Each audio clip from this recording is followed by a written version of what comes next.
অপপ্রচারের জবাব তো যেখানে বলা হচ্ছে ওখানেই আসতেছে। কারোর সাথে একটা ছবি থাকা এটা কোনো অপরাধ না। আমি 22 বছর চেয়ারম্যান ছিলাম, তো আমার চেয়ারম্যান আমলে যারা এমপি ছিল বিভিন্ন কারণে তাদের সাথে একই সাথে মিটিং করতে হয়েছে, একই সাথে অনেক জায়গায় অতীত হয়েছি, তো ছবি তো থাকবেই। এটা তো একটা খুবই ছোট মানসিকতার বিষয়।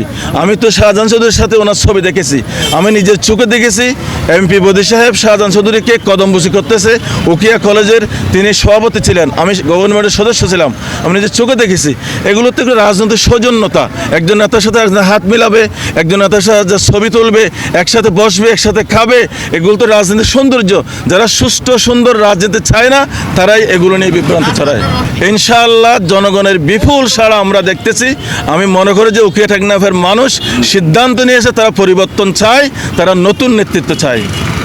আসলে আমরা তো আশা করছিলাম যে সরকার এখানে একটা লেভেল প্লেয়িং ফিল্ড তৈরি করবে, সবার জন্য সমান ফিল্ড তৈরি করবে।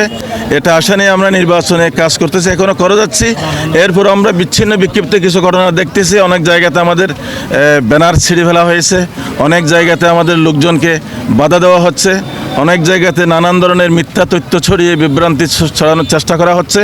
আমরা একই সাথে সরকারকেও এই বিষয়গুলো অবহিত করেছি, একই সাথে আমাদের বন্ধুদেরকেও আমরা বলেছি যে এ ধরনের কাজ থেকে বিরত থাকার জন্য।